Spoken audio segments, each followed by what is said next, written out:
Hello বন্ধুরা, আমি সুবর্ণা। আজকে আমি বানাবো কাতলা কালিয়া। আমি চেষ্টা করি ঘরোয়া উপকরণ দিয়ে সিম্পলভাবে রান্না করতে, যেটা খেতে আমার পরিবারের সবাই খুবই ভালোবাসে। চলো তাহলে শুরু করা যাক। প্রথমে আমি মাছগুলো নিয়ে তাতে লবণ, হলুদ গুঁড়ো ও সর্ষের তেল দিয়ে মাখিয়ে নেব।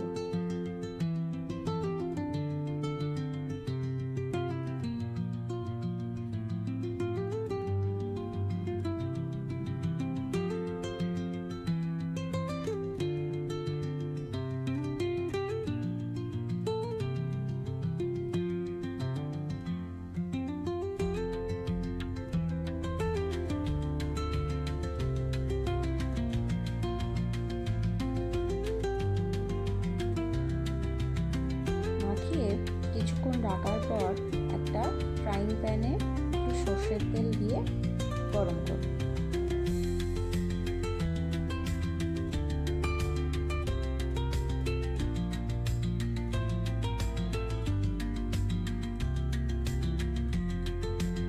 সর্ষের তেলটা ভালোভাবে গরম হয়ে এলে দিয়ে দেব মাছগুলো।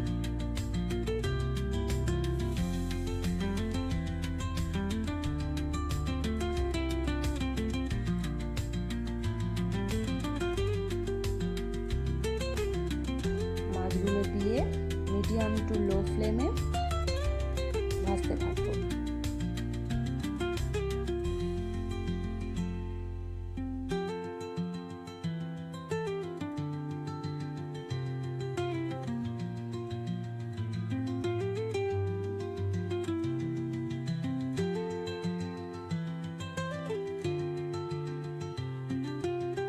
মাছগুলো এপিট ওপিট লাল লাল করে ভালোভাবে ভেজে নিয়ে তুলে নেব।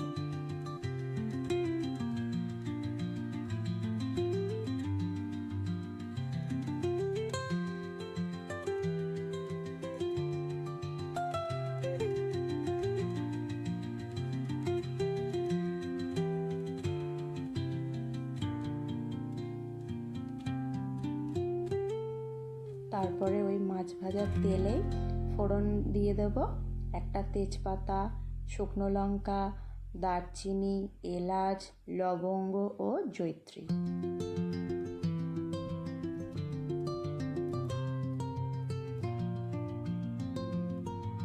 মশলাগুলোকে একটু ভেজে নেওয়ার পরে দিয়ে দেব কুচনো পেঁয়াজ।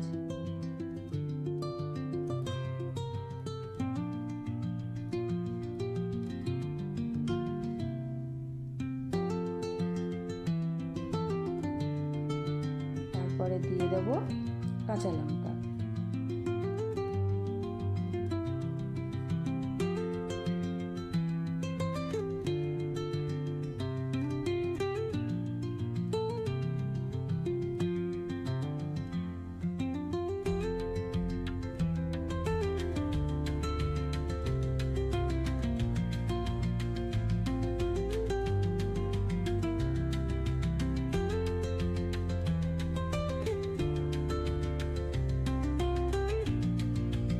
পেঁয়াজের মধ্যে দিয়ে দেব সামান্য চিনি। এই চিনি যখন ক্যারামেলাইজড হবে কালারটা খুব ভালো আসবে।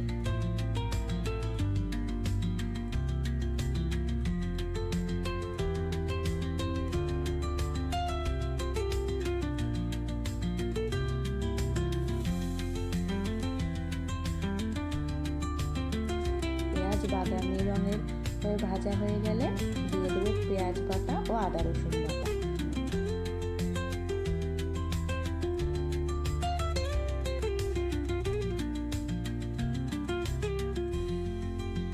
পেঁয়াজ আদা রসুন সব ভালোভাবে ভাজা ভাজা হয়ে গেলে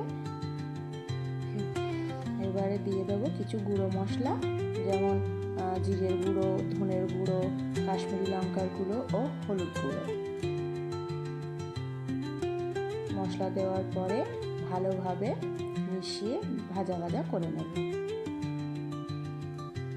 ভাজা হয়ে গেলে কিছুক্ষণ পর দিয়ে দেব টমেটো বাটা।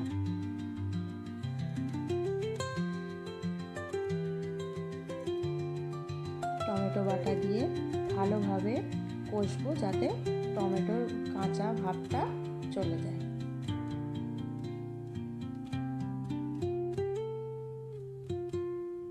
মশলা ভালোভাবে কষানো হয়ে গেছে, মশলার তেল ছেড়ে দিয়েছে। এইবারে আমি দিয়ে দেব একটু টক দই।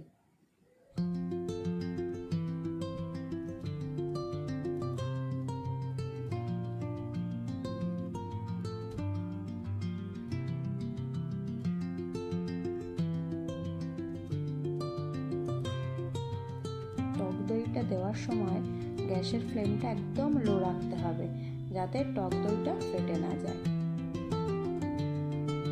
লো রেখে মিশিয়ে নেওয়ার পরে ফ্লেমটা হাই করব।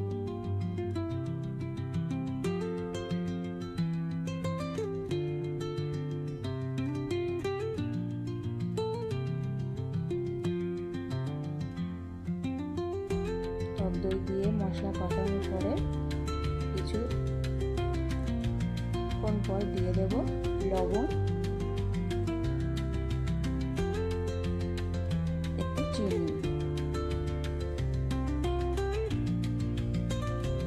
লবণ ও চিনি দিয়ে ভালোভাবে কষতে থাকবো যতক্ষণ না তেল না ছাড়ে।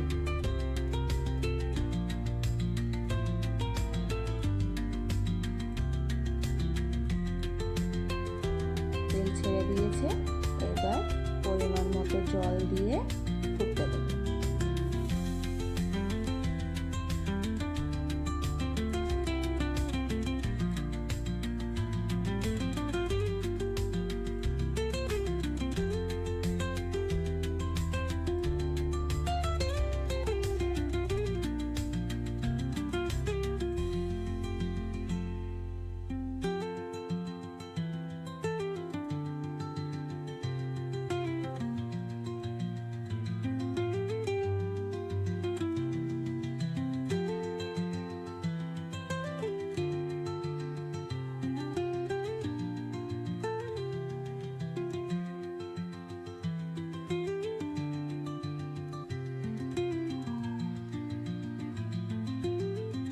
ঝোল ফুটে গাঢ় হয়ে গেলে তারপর মাছগুলো দিয়ে দেব।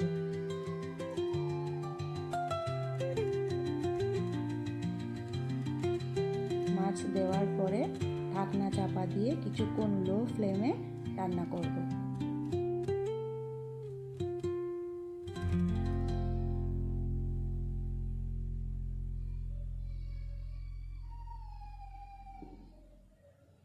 পরিমাণ মতো গ্রেভি রেখে নামিয়ে নেব।